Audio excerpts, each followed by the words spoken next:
So, on today's episode, we have our SheRoars segment, and guess who is there with us? Simrit? Miss Priya Dutt, the daughter Yes. of Nargis and Sunil Dutt, sister of Sanjay Dutt, the superhero. And she's going to be talking to us, inspiring us. She's so down to earth, so inspiring. Keep watching. Yes.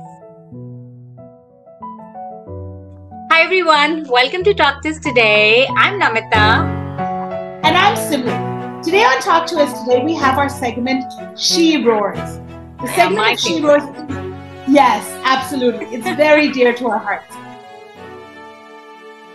Because on this particular segment, or these particular segments, we have met and continue to meet some amazing women who are great inspirations to everyone around them. These are women who roared ahead in their fields and inspired us with their patience, success, and strength.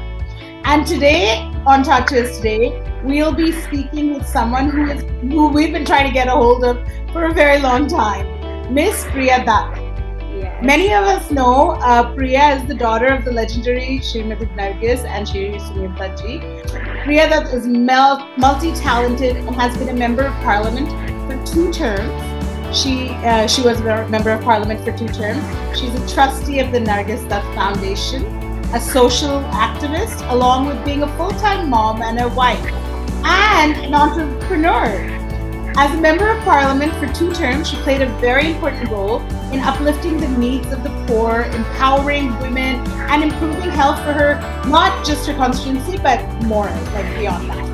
Always looking forward to the next step of her life, Priya Dutt is an extremely down-to-earth, yet super busy woman, and we're honored that she agreed to join us and talk to us today. Welcome, Priya. Thank you so much for coming here. Welcome, Priya. Thank you so much. Thank you so much for joining us very much, Simrit. Thank you, Namita. Thank you. My pleasure. It's truly my pleasure. Same here. So, Priya, let's start from your own inspiration. I mean, you have mentioned earlier that your greatest influence in life has been your father, Shri Sunil Dutt Sahab. And everyone knows what an amazing human being he was. In fact, many people say that he was one of India's finest gentlemen, so refined, a truly good-hearted human being. So tell us a bit about him and how it felt to be the daughter of this great man. So, Namita, actually, good question, because so many people ask me and have asked me, who is your hero? Everyone has a hero. And I am so fortunate to say that my hero was my father. And he was my greatest inspiration. He was, I think, my guide, my father, my everything. And I'm so proud to say that. And, because I think who I am today is because of him. The kind of, I watched him in his life, and that's how I learned. So it was not that he was sitting me down and teaching me stuff, or, telling me this is what you should do, this is what you shouldn't do, like we parents usually do with our children, right? Like, don't do this, don't do this. But his parenting was very different. He led by the way he was. It was like watching him, I learned. And I think that's the most amazing way to parent. And he was, actually, my mom died when I was about 13 years old. So he became kind of a single parent to 3 teenage kids, right? And the most difficult years. And I think he did a pretty good job with all of us. So yeah, he's been my inspiration, my hero, and I think I learned a lot from him. Yeah. And in many ways than one. I think he was a strict father, though. Really? He was a strict father. Yeah. I remember he was stricter when my mom was alive. Okay. I think it was a good cop, bad cop kind of thing that they used to do. But after mom passed away, he became much more understanding towards our needs. But yet, there was a line we couldn't cross with dad. Everything was fine. But, if he had to say no to something, when we were kids, there was no argument. That's it. Yeah. Okay. There's Yeah. no thing of saying why, what, how, and all that stuff. That's it. You can't. But Yeah. he That was changed. Yeah. He changed very gradually as we grew up, uh, yeah. slowly giving us, the responsibility of Mm. taking decisions on our own. And he used to always say that, this is my advice to you if you ask, but the decision will be yours. Wow. And yeah, and I think that was the first time I really experienced it was during the Padyatra. Okay. And Yeah. yeah, Let's talk so about that. That's so Yeah, interesting. that's yeah, amazing. Yeah. so I think he was a man who really he was in politics at that time in the Congress party, So for but anyone who's been living under a rock, let's tell them a little bit about this Padyatra. yes, I know not many people know of it right now, Yeah. but yeah, not many, especially the newer generation doesn't know anything about it. Yeah, so let's start talking about that since the younger generation doesn't know. Yeah, yeah. So I was about I think 19 or so, and my father one fine day, you know, there was this whole issue of Punjab burning. Yes. The Golden Temple was taken over by so-called terrorists, and Punjab was labeled as the terrorist state and stuff like It that. was under the threat of a lot of terrorism at that time. It was, yeah. Yes. And so there was a lot of things happening, there politically as well as, the unrest was huge. Yeah, and there was a People were huge fearful. communal Yeah. issue with Sikh versus Hindus at that Yeah, time. huge. And the communication was just not there, correct? Because we didn't have, television like we have today. We didn't have social media like we have today.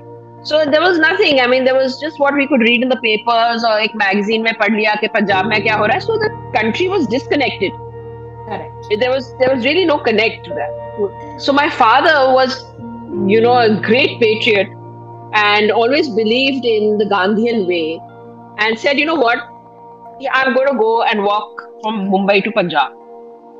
So he made his whole little plan, got few people together, and they planned out, chalked out the route and everything, and organized this Padyatra. And everybody laughed. Okay, everybody said, like, I mean, have you gone crazy? Kind of thing. You're going to be walking from Mumbai to Punjab, and doing what? Yeah. And it was really funny because when he told us, we laughed as well, his kids. I And he can said, imagine. Dad, what's wrong with you? How can you do this and all that? But we realized one thing that, he would be serious. Once he's made up his mind, there's no way he's going to change his mind. Yeah. And anyways, time came, we went and dropped him, said our goodbyes. He went to, the mandir, the masjid, to all the religious places, took blessings from, Gandhiji's house also in Mumbai. And we left him on the highway and left. And I came back with my brother and sister, and we were saying, I don't know what decision Papa's taken. Has he thought it through? What's going to happen? How is he going to manage? And and I don't know what happened to me. And I said, you know what, Bhaiya, I called my brother Bhaiya. I think I'm also going to go with Papa. And I was 18 last year of college. Okay, I was 18 or 19, and I was doing my third year uh, college. And he said, "Don't be stupid now. Just shut up and let's just go home because." So, but I am also a little stubborn, like my father. So I said I got after it. I called my dad in the night and I said, Dad, I also want to come. So he said, why do you want to why do you want to bunk your college? That's why you're coming. You don't want to give your exams. Typical I said, parents. no. Typical. So I said, no, I'm serious. I want to join you because I think this is going to be an experience of a lifetime. I'm not going to be able to do this again. Absolutely. So he said, fine, if you can get permission from your college, then you're more than welcome. Please come. Wow. But he made me take permission.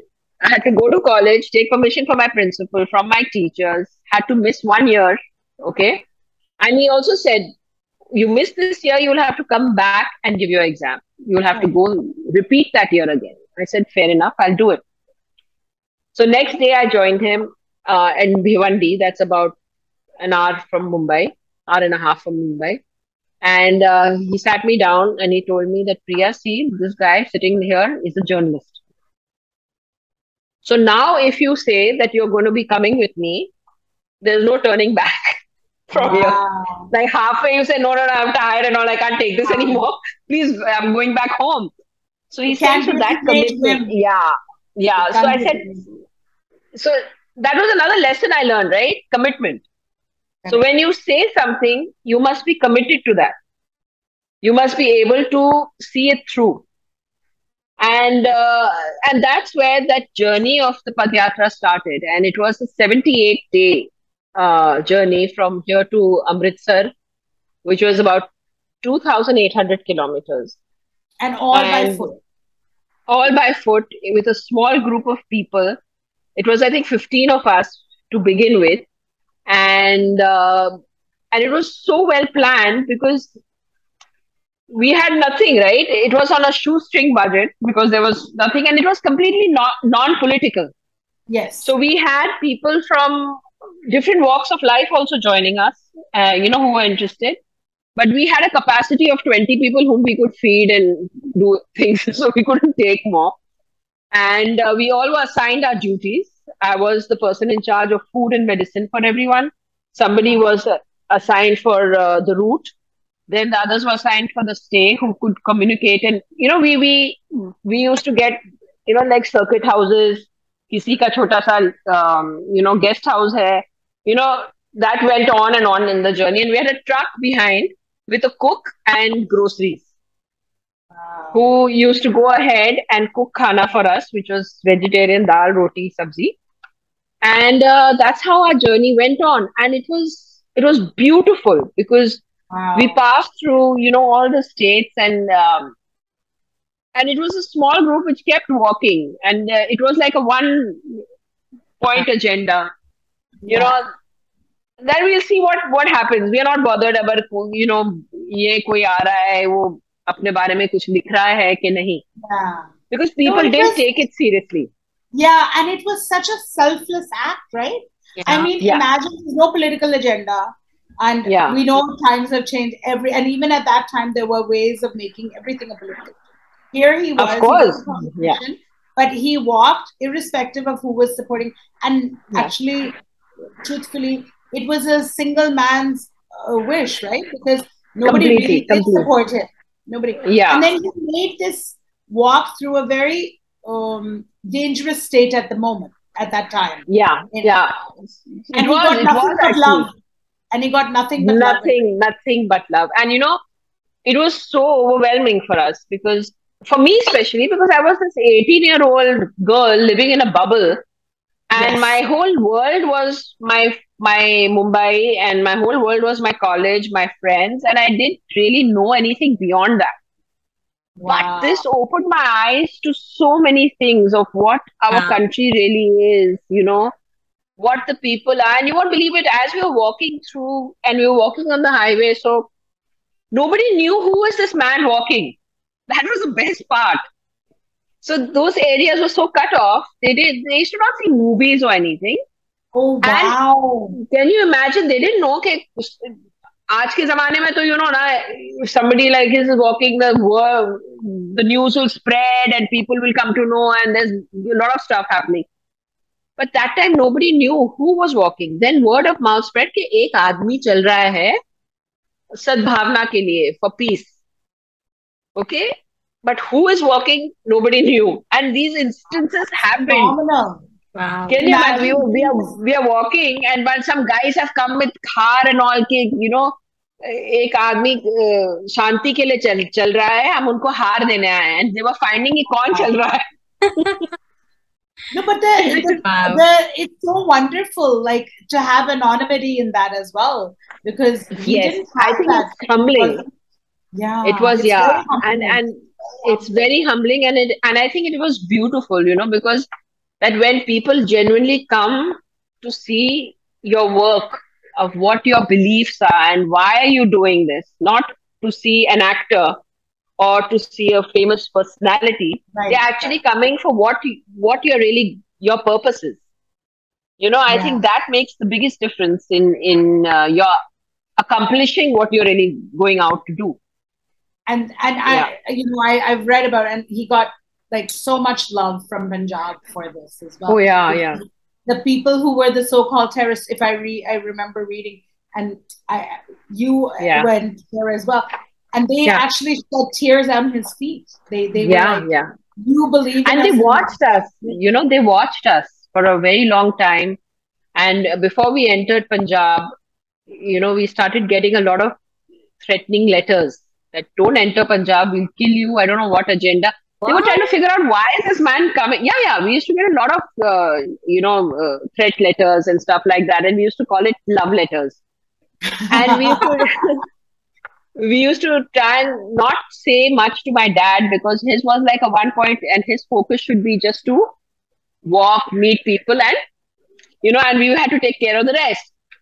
And so we used to sit and discuss कि आज ये आया है कि आज तो आपको मार देंगे, आप यहाँ कदम रखेंगे, then your whole जत्था will go and all that stuff. And the police said, listen, we can do only this much. You guys have to be your own security. So it was like we were walking and we were watching and we were seeing what's happening and who's coming, who's going, and a lot of people started joining us right on the way. Wonderful. There was no, so we used to see so many people walking with us or walking on the opposite road. We used to sometimes, there were poor people. There were, one guy who had a polio was walking, one chap in a cycle was, we used to invite them, come hamare saath khana wana kha lo and all that, It so happened that one of these guys who started walking with us, like when we were nearing Punjab, was a person who was sent from the temple to keep a watch on us to see that in loka agenda kya hai. Because when we entered the temple, he was there. And, he then sat and spoke to us and said that, we were wondering that who comes aise hi, kaun aa jata hai without any agenda, Correct. And he's saying, nahi to koi bhi aata hai to kuch to hai, and but it was really overwhelming when we entered the Golden Temple. Because at that point, it was just you guys. Like, there was no security, no police, nobody allowed in. Nobody. And the police, when we reached Punjab and we were in the circuit house ready to enter the Golden Temple the next early morning, the police came because told my father, like, we request you that please wear your, we bought you a bulletproof jacket, please wear it and go, because we won't be able to protect you in there. So he said, okay. He's saying, how many jackets will you give us? He knew, right? So they said, nahi, sir, aapke liye hai jacket. So he's saying, in sab log jo hamare saath andar jayenge, unka kya hoga? He's saying that responsibility we won't take. So he said, obviously, I won't wear the jacket, right? So he refused to wear the jacket. And then they said that don't take your daughter with you. Yes, I will. Yeah. And that is the second lesson was that he told them that it's not my decision to make. You will have to talk to her. And I was this 18, 19-year-old, okay? So the cops come and, my father called me. He said, see, Priya, they are suggesting you shouldn't come into the temple because they fear, something will happen and ye hoga, wo hoga and all that stuff. So I threw a fit. I said, I walked, I was 78 days for this. I said, I refuse. I'm not, I said, I don't care. I'm going to go. And, I was like, how can you tell me not to go? I mean, we've come for this purpose. And so he told the cops, he said, it is her decision. If she wants to come, she will come. And jo hoga, wo hum dekhenge. And that's how we went into the temple. Phenomenal. And so and it was one of the most beautiful journey, I think, in so many ways. It was quite amazing. Thinking of it. It's really... And then you kind of replicated this in Hiroshima and Tokyo. And then a year and a half later, we did a peace march from Nagasaki to Hiroshima. And, and so he was a person who wanted to just spread peace and say, with love, everything can be okay. So it was a very simple thought, and without any motive of mujhe ye milna chahiye, mujhe wo milna chahiye. And he kept doing it because he felt that deep connection with this, that wherever something happened, if something is happening in the world, it's humanity who's getting affected. And It really is, right? Like yeah, yeah, it's completely, it's a humanitarian act. It had no agenda whatsoever. It exactly, had nothing but exactly. pure love again in it. Because what's Yeah, he gonna achieve? What would he have achieved? Like votes? Like I think that was the last nothing. thing on his mind. And Yeah, he didn't really. I mean, that wasn't the agenda. To take risk your yeah, lives for something like this. It was yeah, completely out And of sheer Simrit, love. it's not always about agenda. Sometimes, it gives you peace. It gives you that satisfaction that, you feel okay. This is what you feel the purpose yourself within that. Oh, Yeah. yeah, yeah, I want to do it. yeah, There's something inside you is just It and was you his then own automatically you get contention. that courage. Yeah. This courage and that strength just comes automatically. No yeah. matter if you get sick or whatever happens to you, you nobody can stop you and nothing can stop you. So And Absolutely. that did happen while he was walking. Simrit, really, he got, yeah. On the way, he developed jaundice, my dad. oh, So I think we were in Mathura or something like that, and he started getting very weak and there. We took him to a nearby hospital. The doctor said he can't go ahead. He has Yeah. to stop. And my father threw a fit. He's saying, "You cannot tell me not to walk. You just tell me how I'm going to be able to do it. It's your job to just keep me going. Yeah. You tell me what I need to do, and I'll do it. But don't tell me to stop because I have to reach where I'm supposed to go." So there So was no was that a argument with break? that. Was it a Sorry? break for a few days? Was it a break for a few No, days? I think it was a break for just a day or max 2 days. Wow. Yeah. wow, Yeah. And so we had to just discuss with the doctor what he should have. He has to drink a lot of fluids and what kind of food he can eat and stuff like that. And we said we have to keep moving on. And so it became really difficult because we were walking about 30 to 35 kilometers in a day, and it used to kind of slow down sometimes because if the crowd started swelling once people started getting to know, uh, like I said, word of mouth, people started waiting for him on the streets and on the highway actually, and the press started taking us a bit seriously when we reached Indore. oh, That's when the press realized that in look to Indore pahunch gaye means they're a bit serious about what they're doing. And that's when the press started kind of, reporting about the Padyatra. And of course, but yet that time the press was still print media and things like that. It was nothing like what we have now. And so there were a lot of things that happened on the way. And if I have to talk about all that, maybe I'll have to write a book only on the Padyatra. Exactly. There is too much and too many incidences that happened and too much of stuff that happened on the way, which was So so uh, let's talk about from your personal point of view. Like you're this 18-year-old sheltered woman. yes. Other than like learning about commitment and like what was your biggest takeaway from this? Like how did you change in that like 78 I days? think I think it grounded me. Yeah. It grounded me in so many ways. And like I said, I was in a bubble, and like many kids are at that age, especially, they're like their life and their world revolves around their friends, their college, their home, and what is just around them. But this kind of opened opened my eyes to so many things, and I think made me appreciate so many things that I had.